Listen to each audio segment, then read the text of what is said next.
Buenas tardes, se abre la sesión para llevar a cabo la reunión científica correspondiente a el acceso al premio Memoria al profesor Orozco Aquaviva, convocado sobre el tema Trabajo original de investigación sobre historia de la medicina española o hispanoamericana. Se concede el trabajo titulado Historia del autotrasplante de tejidos compuestos en España, cara y extremidades, del mito a la realidad. Fue presentado bajo el lema Los intrépidos abren los caminos que más tarde recorren los sabios, del que abierta la correspondiente plica resultamos ser sus autores, los licenciados en Medicina y Cirugía, don Enrique Salmerón González, doña Elena García Vilaviño, don Alberto Sánchez García y don Alberto Pérez García de Valencia. El premio fue entregado el 30 de enero de 2020 y bueno, pues le damos la palabra al primer firmante del trabajo, que es don Enrique Salmerón González.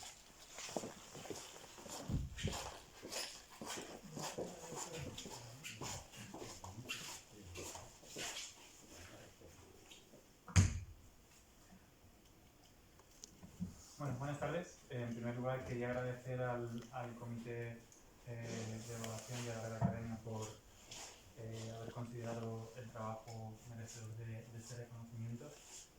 Y sin más, voy a comenzar con la presentación. Bueno, mi nombre es Enrique Salmerón González y soy coordinador de la Unidad de Cirugía Plástica del Hospital ESET de Valencia.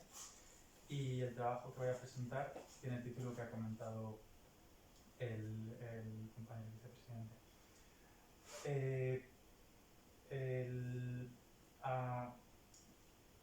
A lo largo de la historia, realmente en distintas culturas se ha manejado el concepto del trasplante tisular, pero aproximándonos hacia nuestra cultura, hacia los antecedentes que pueda haber en nuestro ámbito, tendríamos lo que sería el mito de San Cosme y San Damián, que fueron dos médicos mellizos que se cuenta que en el siglo III regresaron de su martirio para transferir la pierna de un musulmán a un clérigo amputado. Estas alusiones míticas han tenido lugar en distintas culturas, en la cultura griega, romana y demás, pero bueno, esa es la aproximación más cercana a nuestra mitología, entre comillas, cristiana. Y en el ámbito de la medicina moderna es sobre todo en el ámbito de las grandes guerras mundiales en los que, a raíz del tratamiento de las heridas, de las secuelas, de las quemaduras de los soldados en la guerra, se empezó a experimentar sobre todo con el trasplante de piel, con los aloinjertos, y se realizaron muchas investigaciones en ese ámbito para tratar de conseguir mejorar el tratamiento de ese tipo de lesiones. Es en la unidad de cirugía plástica de Glasgow, en Escocia, donde Thomas Gibson, un cirujano plástico, y Peter Medawar, biólogo, y sus equipos realizaron de forma más intensiva estos trabajos, estos experimentos que hicieron que fueran merecedores Peter Medawar y su equipo, el biólogo, aparte del equipo de plásticos no corresponde nada, del premio Nobel por sus trabajos en el ámbito de la tolerancia inmunológica adquirida. A la hora de comprender y evaluar toda la información que vamos a presentar en esta revisión, es importante diferenciar cuatro conceptos que voy a pasar a comentar a continuación. El allotrasplante de tejidos compuestos, en primer lugar, que es sobre el que versa el título de este trabajo, implica la transferencia de fragmentos corporales formados por varios tejidos complejos, incluyendo tejido tegumentario, músculo esquelético, huesos, nervios, tendones y vasos sanguíneos. Por otra parte, tendríamos el trasplante de órganos, que serían trasplantes de órganos completos.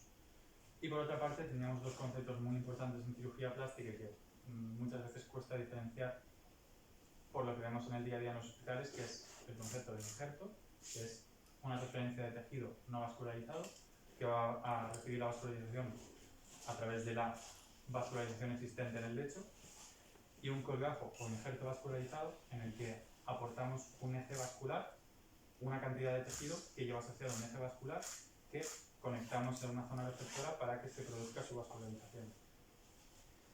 Eso sería conceptualmente lo que, aplicado a trasplante de órganos, sería el concepto más que un injerto, serían injertos vascularizados o cloacos. En cuanto a los orígenes del trasplante tisular, los trabajos que se realizaron con los aloinjertos de piel no resultaron especialmente fructíferos porque el aloinjerto de piel desarrolla una reacción inmunológica que al final hace que se desprenda al menos la epidermis y en la mayoría de casos la dermis, y no se llegó a conseguir grandes avances en ese sentido.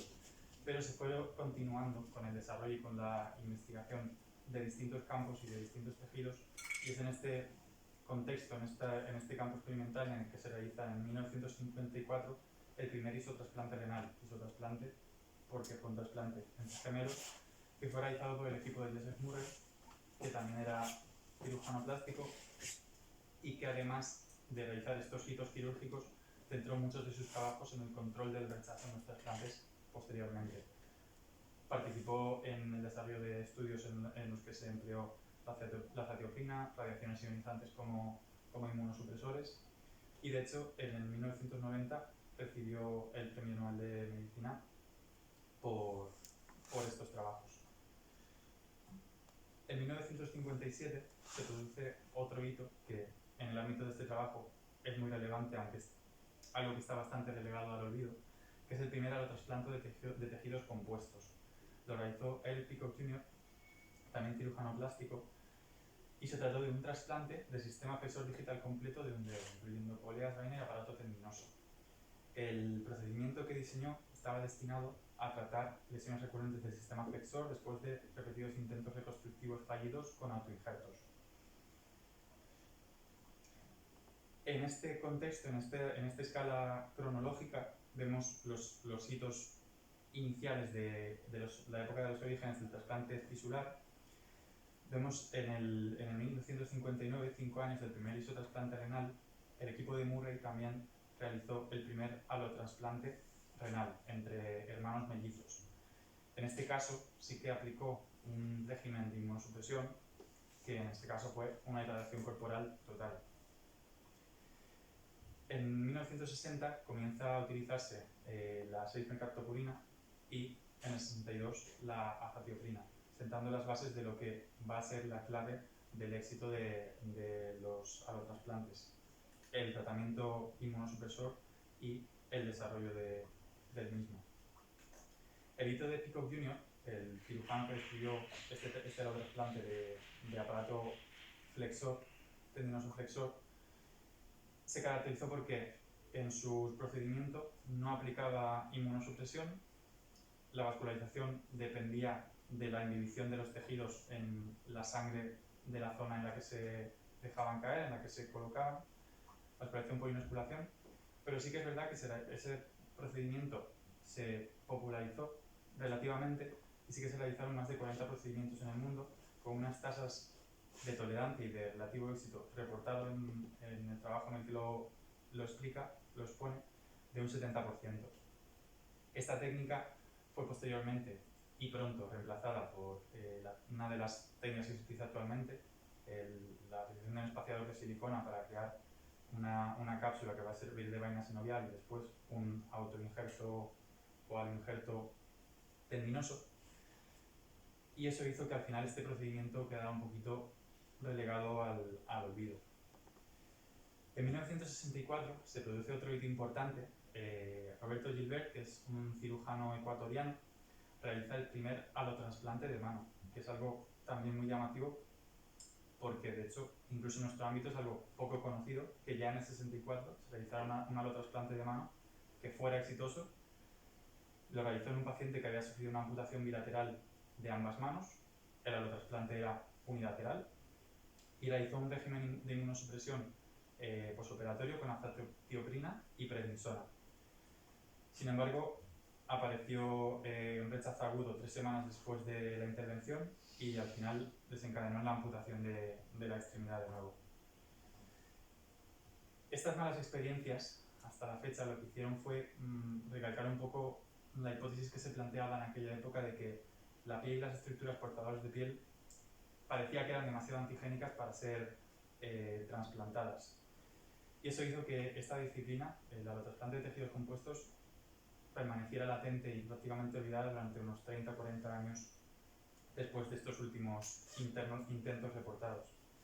En el 92, Invertot retomó el procedimiento que describió Pico, algo parecido.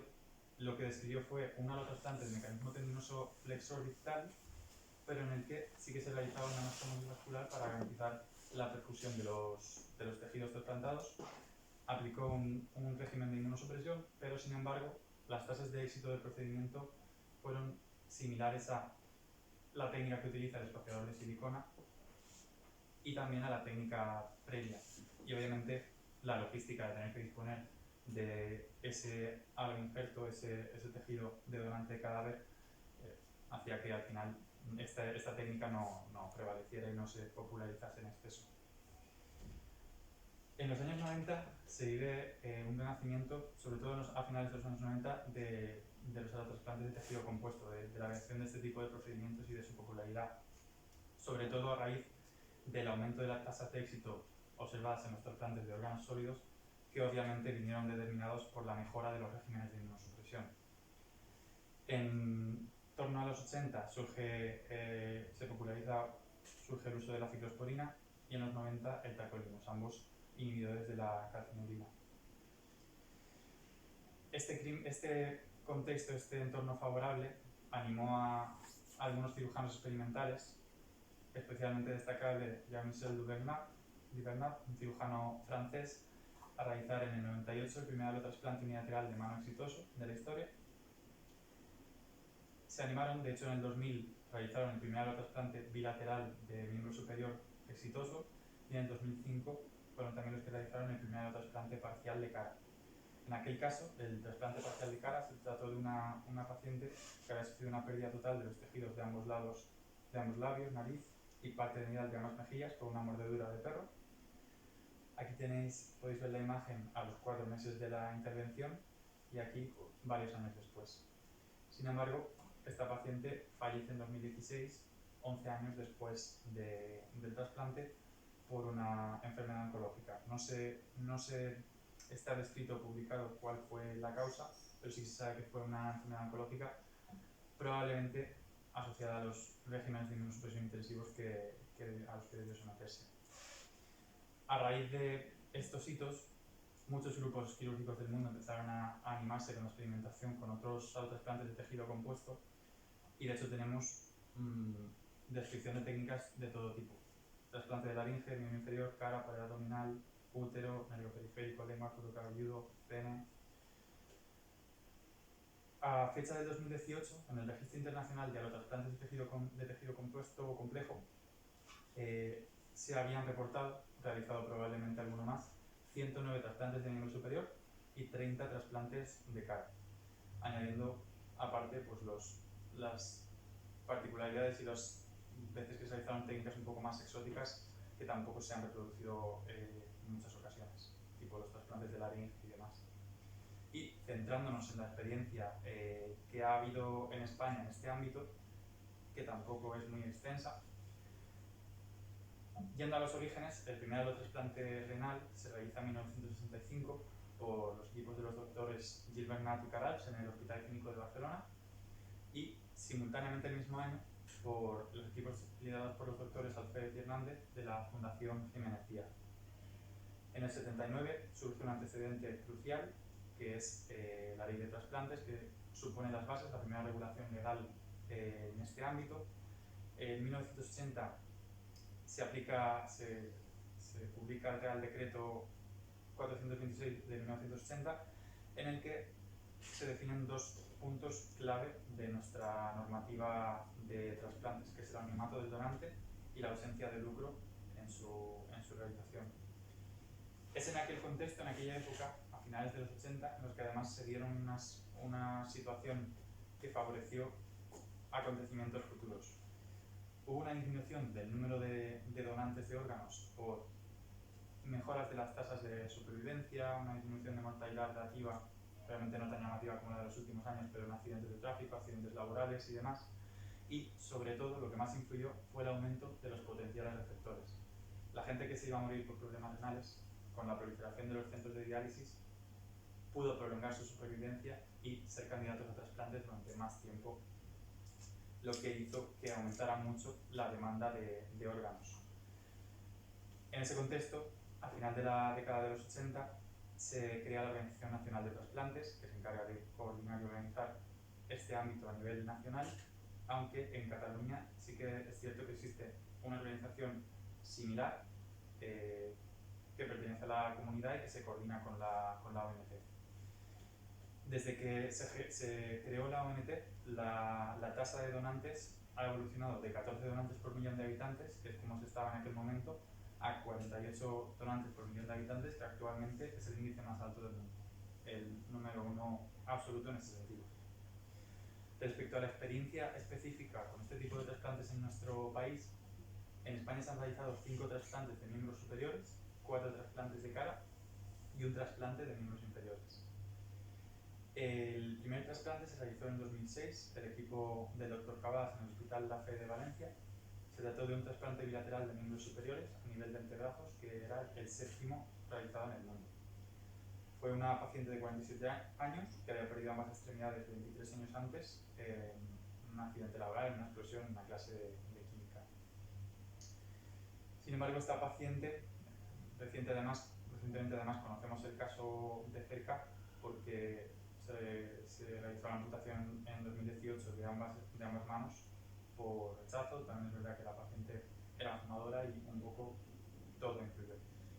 En 2007 también en la FE se realizó el segundo trasplante, un trasplante bilateral de miembros superiores a nivel de antebrazos, mismas características, en un paciente que había perdido ambas extremidades por la detonación de una granada. En 2008 se realizó otro trasplante de miembros superiores, en este caso a nivel más proximal, a nivel de brazo, en un paciente que había sufrido una amputación bilateral por una electrocución. En 2012 y en 2014 se realizaron también otros trasplantes de miembros superiores en el Hospital Central de Asturias y en el Hospital La Paz de Madrid, ambos también en pacientes que habían sufrido amputaciones a consecuencia de electrocuciones. En cuanto a los trasplantes faciales, también el primero en España se realizó en el Hospital La Fe, por el mismo equipo, fue un trasplante facial de cara. En 2010 se realizó otro trasplante parcial de cara en el Hospital Virgen del Rocío, un paciente que sufría neurofibromatosis de tipo 1. En 2010 en el Vall d'Hebron, que fue el primer trasplante total de cara del mundo, se realizó en un paciente que había sufrido un accidente, consecuencia del mismo, una deformidad facial que limitaba su capacidad respiratoria, de habla y deglutoria. Y en el 2015 también en el Vall d'Hebron se realizó el cuarto trasplante facial en un paciente de 45 años que sufría un tumor vascular con invasión de la cavidad oral y la faringe. Respecto al trasplante de miembros inferiores, es un ámbito que tiene y ha tenido mucha controversia porque realmente ya se consigue una funcionalidad con las prótesis en miembro inferior que es muy buena, que es muy superior a lo que se puede conseguir en miembro superior. Entonces, ¿qué sentido tiene someter a un paciente a una inmunosupresión, a los riesgos que implica tan intensos, para hacer algo que ya podemos hacer con unas prótesis? Pero bueno, en este sentido, el primer y único trasplante que se ha realizado en España, y que fue también el primero del mundo, probablemente por estas dudas previas que son bastante razonables, también se hizo en la FED y fue en un paciente de 22 años que había sufrido una amputación supracondílea bilateral tras un accidente de tráfico 2 años antes. Un año después, este paciente fue diagnosticado de un linfoma cerebral secundario a la inmunosupresión intensiva y se tuvo que realizar la amputación. El ámbito del trasplante clínico, como hemos visto, pues, tiene dos focos principales, que serían por un lado el trasplante de órganos, por otro el trasplante de tejidos compuestos. Como hemos visto, el trasplante de órganos ha desarrollado una gran progresión desde que se empezaron a realizar los primeros pasos hasta la actualidad y no ha tenido ningún periodo en el que haya habido una latencia muy llamativa, mientras que el trasplante de tejidos compuestos prácticamente dejó de hablarse y de prosperar hasta la mejora, la optimización de los tratamientos inmunosupresores. Y una diferencia importante entre unos y otros es que un trasplante de órgano, la función final es prolongar la supervivencia de un paciente, mantener con vida al paciente, mientras que los alotrasplantes de tejidos compuestos, en su mayoría de casos y de vertientes, y las principales que son cara, miembros superiores y miembros inferiores, mejoran la calidad de vida de los pacientes. Claro, teniendo unos efectos secundarios tan importantes como tiene el tratamiento inmunosupresor que se debe de aplicar, es justificable que para prolongar la vida, para mantener a una persona con vida, lo sometamos a estos regímenes de inmunosupresión, pero es más complicado justificar que para mejorar la calidad de vida, no se sabe por cuánto tiempo, se aplique y se aumente de forma significativa la posibilidad de tener problemas importantes de salud o de fallecer. Es por eso que las indicaciones de los alotrasplantes son un terreno bastante pantanoso y que no está muy claro. Hay una falta de consenso 100% claro sobre las indicaciones, pero sí que se suele comentar en los consensos existentes las principales propuestas, que serían, en el caso del trasplante de cara, deformaciones faciales con limitación de más de 2 áreas estético-funcionales, y en el caso del miembro superior, amputación bilateral de extremidades superiores. Porque principalmente realmente una amputación unilateral, mientras se conserve la función del otro miembro superior y tengamos un moñón con el que apoyarnos en el otro brazo, la limitación funcional no es tan llamativa. Además, este tipo de trasplantes se ven asociados a un tipo de problemas de identidad, de adaptación psicológica al trasplante por parte del propio paciente y a unas connotaciones emocionales que obviamente un órgano interno no tiene. No es lo mismo verte la mano o verte la cara de otra persona que llevar el hígado o el riñón de otra persona. Como conclusiones, en los tiempos recientes, cuando ha habido esta fiebre y esta proliferación por la realización de este tipo de procedimientos y por la investigación de nuevas aplicaciones, realmente se llegó a considerar o daba la impresión de que aquí podía estar una de las llaves maestras para el tratamiento de muchas patologías que ahora mismo tienen, o se les aplican técnicas reconstructivas que no tienen resultados óptimos, como la reconstrucción peniana, de laringe, o en casos de amputaciones masivas que no son susceptibles del implante. Se consideraba o se comenta que parecía considerarse que las limitaciones se encontraban únicamente en el aspecto técnico y que los problemas de la inmunosupresión ya eran algo que quedaba en el pasado, pero lo que nos hemos encontrado es que los trasplantes que implicaban la transferencia de gran cantidad de tejido, miembros inferiores, también se ha realizado algún trasplante de 4 extremidades, genera mucha mayor antigenicidad y más reacción que los trasplantes de órganos sólidos. Entonces, ni siquiera con los regímenes actuales parece que sean gestionables y lógicos de realizar estos procedimientos tan masivos. De hecho, ahora ha bajado bastante el interés por este tipo de técnicas y se escucha mucho menos sobre ella. Y para concluir, realmente el presente de la cirugía reconstructiva, la herramienta que es nuestra base fundamental es la microcirugía reconstructiva, que al fin y al cabo se trata de autotrasplantes de tejido compuesto, movilizar tejido, incluyendo piel, grasa, tejido celular subcutáneo, nervios, vasos, a otra zona del cuerpo, pero reconectándolo a los ejes vasculares de las zonas receptoras. Y el futuro podría estar, por un lado, si se produjeran grandes avances en la inmunología que hicieran que los tratamientos fueran mucho menos iatrogénicos, produjeran mucho menos efectos secundarios, se podría proliferar y crecer mucho el ámbito del trasplante de tejidos compuestos, con un potencial de revolucionar por completo la cirugía reconstructiva, porque pasaríamos de tener que dejar de mutilar a pacientes para solucionar sus propios pacientes, mutilarles en otras zonas para solucionar otros problemas, a poder obtener esos tejidos de donantes cadáver. Pero, por otro lado, tenemos que es posible que los avances en la ingeniería tisular permitan que el cultivo de tejidos nos permita desarrollar tejidos ya de forma más específica, desarrollada, y crear extremidades y partes del cuerpo que van a tener una tolerancia inmunológica perfecta, ya que se haría utilizando las propias células del paciente. De hecho, aunque parece un poco hablar de ciencia ficción, hablar de este tipo de cosas, actualmente ya usamos en las unidades de quemados piel criada, cultivada artificialmente a través de una biopsia que se obtiene de la piel del paciente quemado, se manda a cultivar y a las 3 semanas nos devuelven la piel, el injerto de piel cultivado que podemos aplicar sobre el lecho del cuidado de las quemaduras. Y por último, que con la corriente que parece que están siguiendo los tiempos, parecen una opción más que razonable, la robótica puede llegar a reemplazar también estas posibles soluciones. Si con extremidades biónicas se puede conseguir una funcionalidad que mejore prótesis, tejido autólogo y que no den problemas, podríamos estar ante el futuro de los tratamientos reconstructivos. Pero bueno, de momento lo que tenemos es lo que nos ofrece el presente, la microcirugía reconstructiva.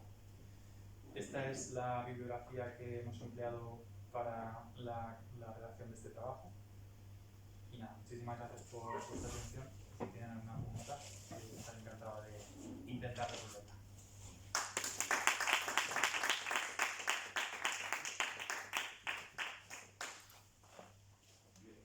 Por favor, solamente que se acerca.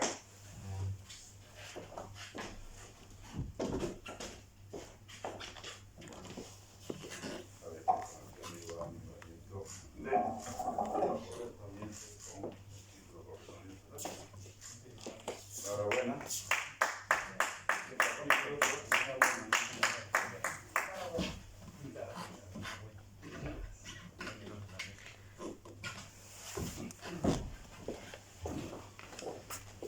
Bueno, pues, como es costumbre en esta corporación, después de la exposición o la conferencia de los premios, pues tuvimos un turno de preguntas que ya usted ha ofrecido anteriormente. Nosotros pues le vamos a estudiar un poquito. ¿De acuerdo? Bien. ¿Quién empieza? ¿Usted? Otra. Muchísimas gracias. De todo, enhorabuena por la exposición, por el trabajo. Realmente es un placer tenerlo en el cuerpo académico de la Real Academia. Mi pregunta es más, quisiera saber su opinión como cirujano, como médico sobre todo. En el futuro, a ver qué piensa sobre ello, sobre todo teniendo en cuenta cuestiones éticas. El futuro obviamente ha hecho el desarrollo inmunológico, el cultivo de tejido, que sería fantástico, robótica, pero hace un par de años un grupo de biólogos, un biólogo español y otros biólogos de una universidad española empezaron a trabajar en Asia con quimeras humanas, embriones de ratón, introduciendo células humanas. El objetivo al final pensaban es hacer quimeras con cerdo, con la idea de en un futuro tener una fuente de órganos, imagino que también de tejidos compuestos, porque biológicamente esa sería más fácil. Obviamente el problema de la inmunidad no lo iban a solucionar. Piensa que podría saber su opinión sobre este tema, están hechos por biólogos, pero no le veo yo, es una opinión personal, ninguna utilidad clínica más allá de las posibilidades que hay ciertamente en robótica, en nanotecnología, en cultivo de tejido. Entonces, quería saber su opinión desde el punto de vista de la ética médica, la actuación sobre este tipo de experimentos. Pero entiendo que se trataría de ratones modificados genéticamente de alguna forma para que no fueran antigénicos en receptor humano.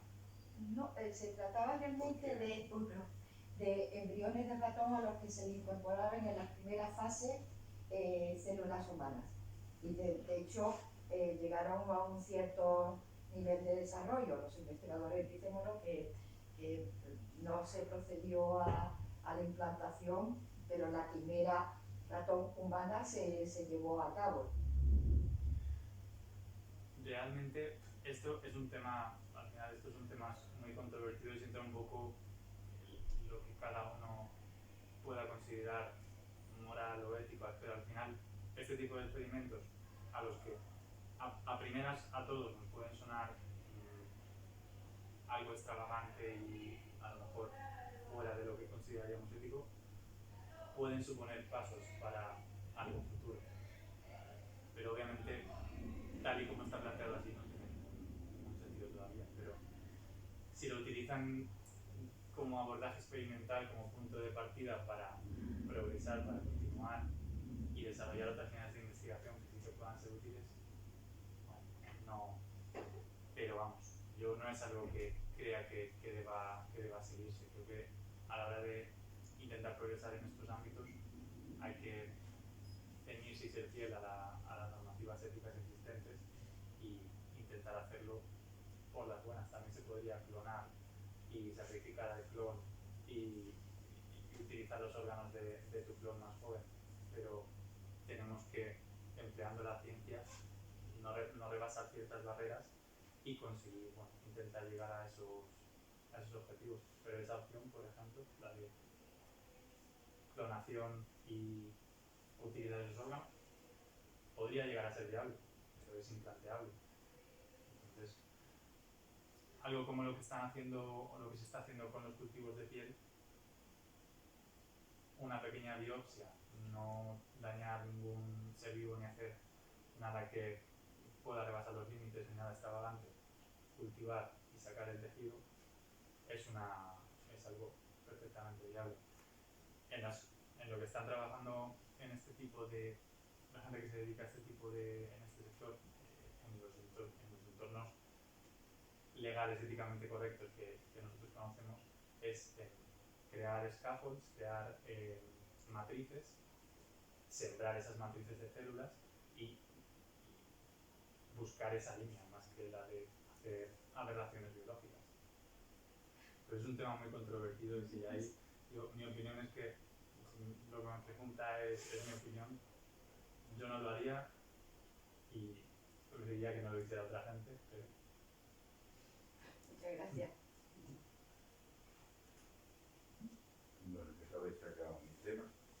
Porque, claro, la reflexión suya, que voy a decir, como siempre soy un poco imprudente, no se aplica mucho en ciertos niveles de experimentación. O sea, usted ha hecho la siguiente reflexión, que es una frase que empleamos en ética. Todo lo que podemos hacer, debemos hacerlo. ¿De acuerdo? Bien. Lamentablemente, vamos a... en esos criterios entran otros intereses. Hay la ética económica, la etcétera, etcétera. Entonces, y después el derecho de autonomía, que en los últimos años, sobre todo en nuestro país, ha crecido muchísimo y que a veces saltan barreras como la de hecho, yo no recuerdo, usted ha hecho reflexiones sobre toda la evolución de la ley de trasplantes, ley de las más avanzadas que nos han copiado fuera, con distintos resultados, porque recuerdo que cuando se aprueba en Holanda, creo que fue, que nos la copiaron increíblemente, lo que dijeron fue que el que no quisiera ser donante, que lo dijera, no como aquí, que si no... Y en el primer mes creo que fueron más de 30.000 solicitudes de que no querían que se le trajera. El primer mes de aplicación de la ley.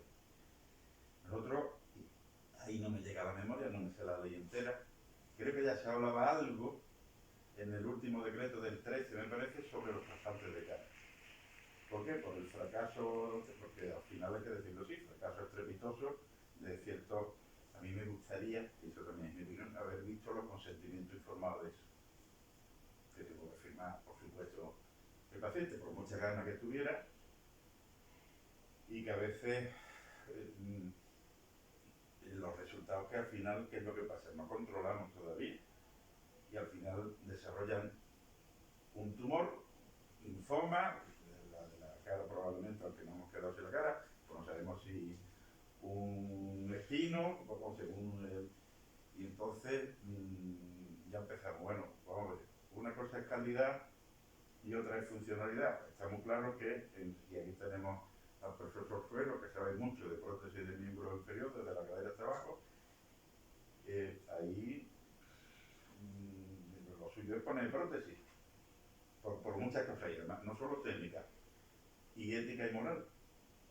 El problema de la ética es que hay unos parámetros que después la moral los echa por tierra. A ver, no es lo mismo ética y moral. Ética es la que juzga si un procedimiento es correcto o no es correcto desde el punto de vista de la ética. Lo que hacen el procedimiento, ellos, atendiendo a su moral, dicen, estoy salvando la vida, después se me muere al mes, o a los 2 meses, o al año, ¿no?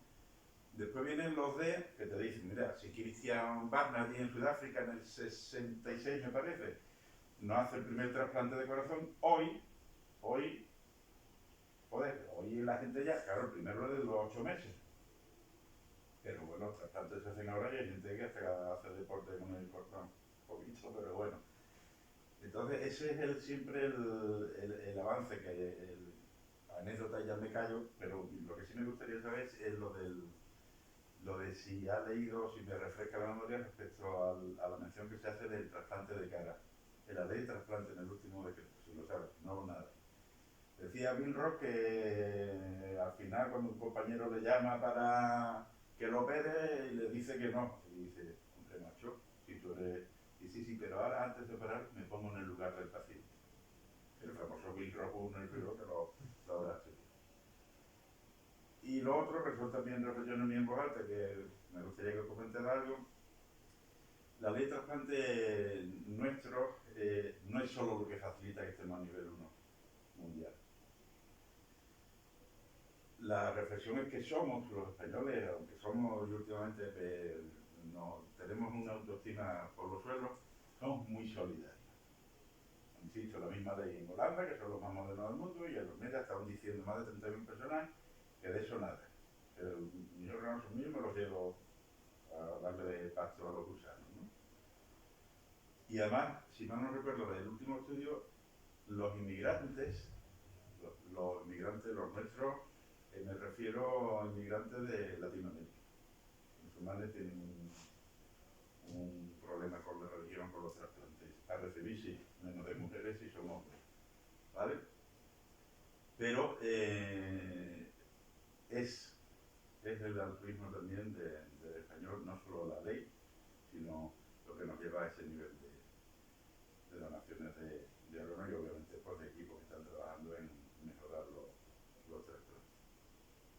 ¿Sabes lo de la cara que no lo sé? Lo de la normativa, la verdad que no he leído esa alusión específica y yo estoy totalmente de acuerdo con lo que comenta de la influencia que tiene el factor cultural de nuestra sociedad y creo que es posible, al final de esto son cábalas de uno, pero que la organización de nuestro sistema sanitario también ayude mucho. O sea, ONT por un lado, muy bien, carácter de la población, pero la forma en la que está configurada nuestro sistema sanitario, que no dependes de seguros distintos que al final se integran en un hospital, que todo está integrado, integrado entre comillas, pero al menos todo el mundo tiene cierto acceso y es posible que también quede cierto mínimo factor de que la gente se siente un poco en deuda con el sistema sanitario y es una forma de repercutir un poquito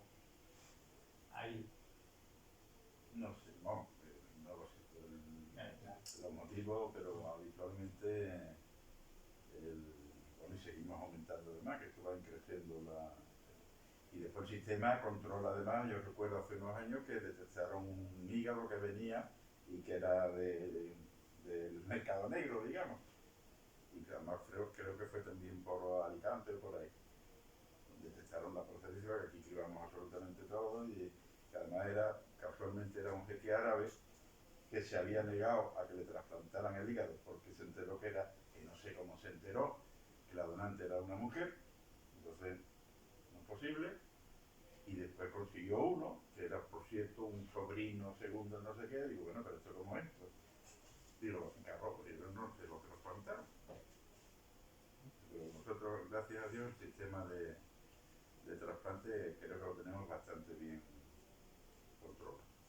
Y eso, lo que dice la normativa respecto al trasplante de cara, Sí. que se refiere, o sea, era porque conoce esos... Hay algo, es que como estoy ya mayor, yo creo que de la normativa que más ha ido avanzando ha sido la de trasplante. En el decreto de hecho del 80, que está derogado parcialmente, era un primer decreto que daba el criterio de muerte clínica, criterio jurídico, que además protestamos en su día porque dijimos, habla de midriasis reactiva y la miosis, ¿por qué no? Así que, hombre, digo, no, sí, pero había que esperar 6 horas, había que recoger un electro inactivo durante media hora continuo, había que esperar 6 horas y volver a repetir, con lo cual pues, la cosa era ni los osciladores ni nada, era bastante complicado, ¿no? Y el siguiente decreto cambió, bueno, ahora hay otros métodos diagnósticos, solo era muerte neurológica, después hablamos en el siguiente decreto de la sistolia.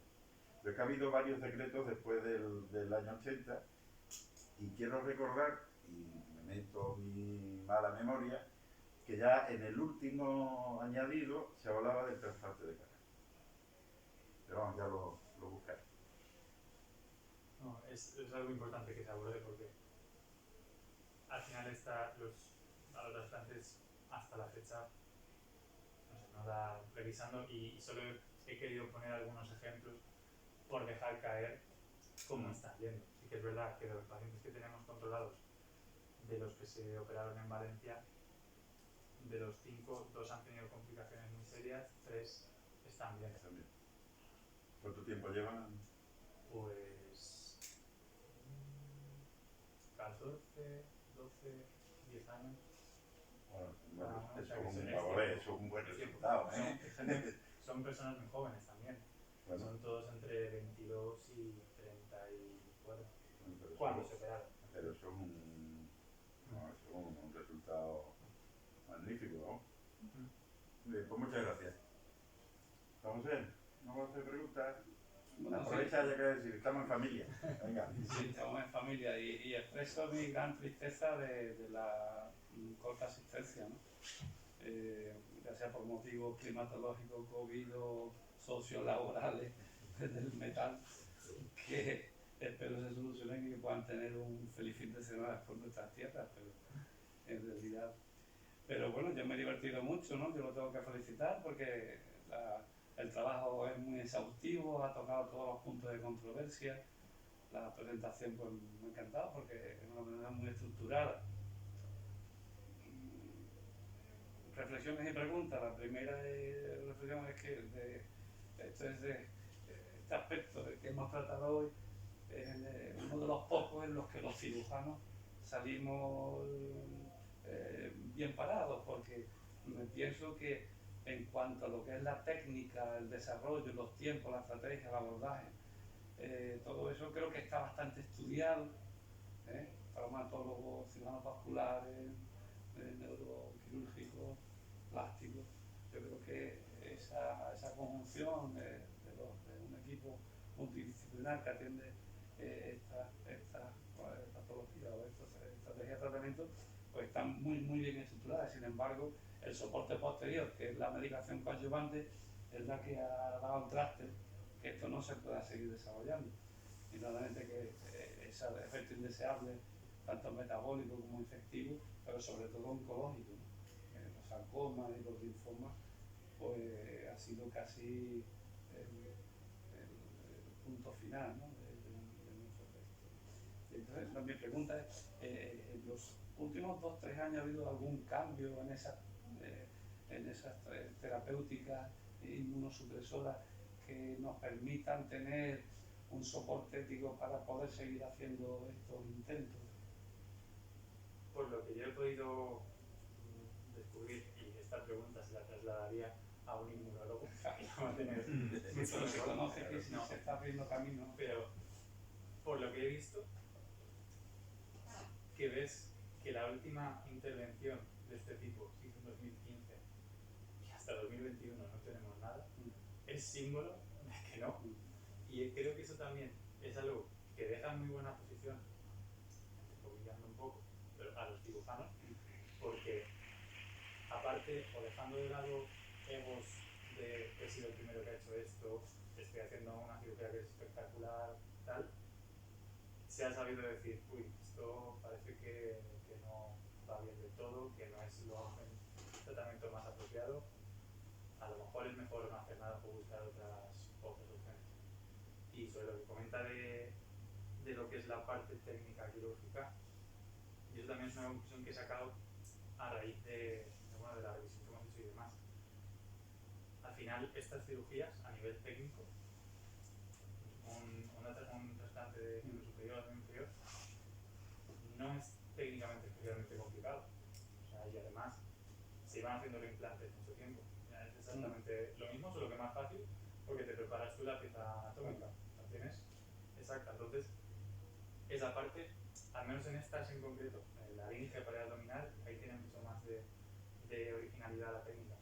Pero eso ya está. Ahora queda que lo otro mejor. Si llega a suceder.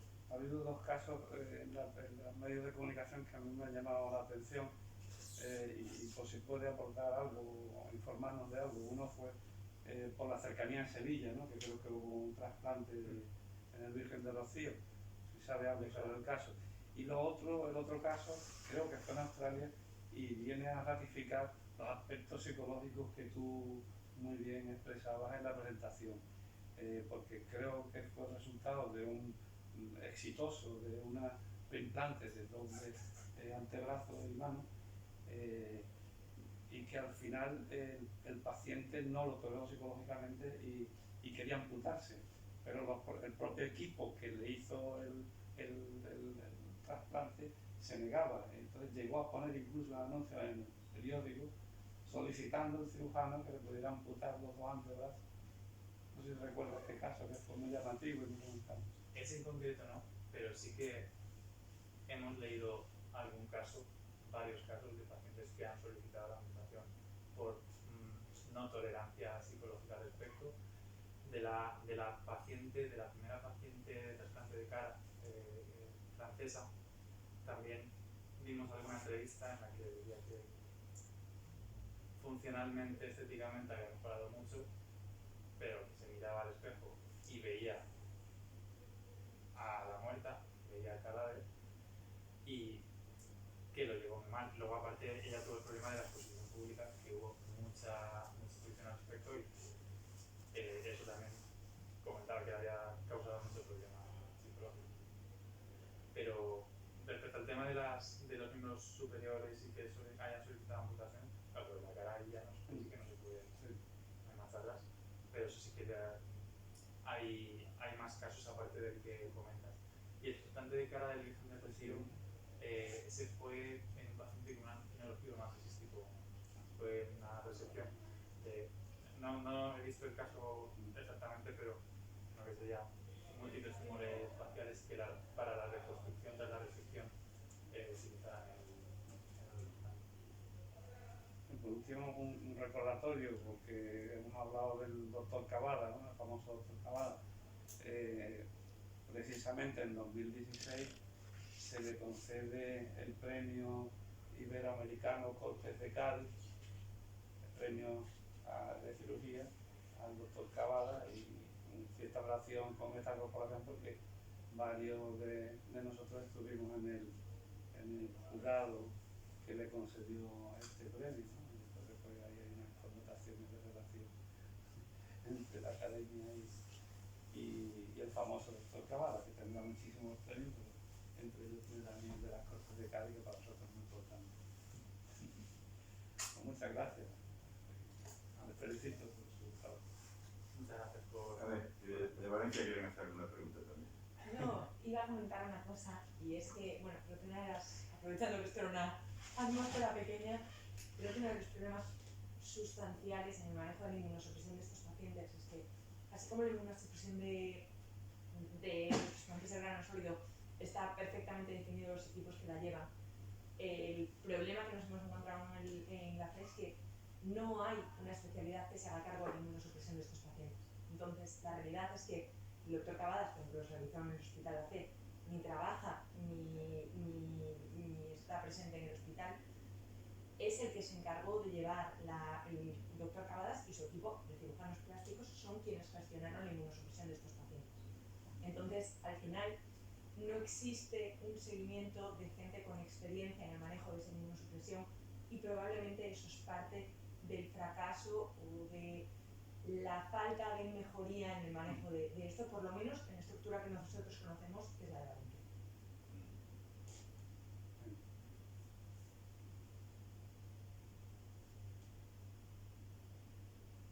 ¿Nueva pregunta? Nada, eso era lo que... ¿Todo bien? Sí. Sí, venga. Me gustaría que me explicara, enhorabuena por el trabajo. Es un trabajo que se mereció el premio, lo que pasa es que, bueno, que en el tribunal se dieron en ese año, si mal no recuerdo, 2 premios y 2 accesos.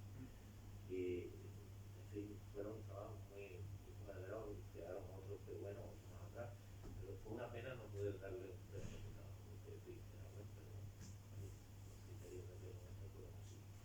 Y le doy la enhorabuena tanto por el trabajo como por la exposición. Me gustaría que me dijera un poco más que lo desconozco, la técnica de vascularización por inoculación. ¿Qué se basa? Se llaman inosculación e inhibición. Realmente nosotros lo tenemos mucho más establecido en el ámbito de los injertos de piel. Los injertos de piel que los utilizamos muchísimo, sobre todo en quemados, que es donde se empezaron a emplear y demás, se está establecido que el injerto al final, que desvascularizas por completo, una vez lo colocas sobre el lecho desvidado, que tiene que ser un lecho que tenga una buena vascularización, dermis, músculo, por ejemplo, y lo depositas sobre huesos inferiores, cartílagos infericondrio, se muere. Inicialmente, las células que hay en la epidermis y en la dermis de ese injerto van a vivir por la difusión de nutrientes a través de el exudado, la sangre que rezuma y lo que pueda transferirse del lecho en el que está asentado. Está establecido que en los primeros 2 días es en la fase en la que el injerto está viviendo de sus nutrientes por difusión, y a partir del segundo o tercer día ya empieza la neoangiogénesis y ya se integra la producción y la transfusión del injerto.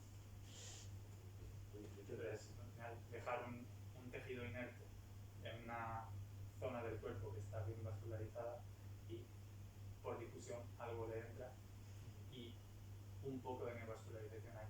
Pero claro, eso implica que para que esa piel viva tiene que ser una capa de piel muy finita. Si es una capa de piel gruesa, a lo mejor vive un poquito de dermis, pero la epidermis se muere. Eso es lo que hizo Pico, ¿no? Pico, ¿no? Se llamaba Pico, Pico de Pico. Sí, él, pero en su caso, transfiriendo el mecanismo terminosupresor digital. No era piel.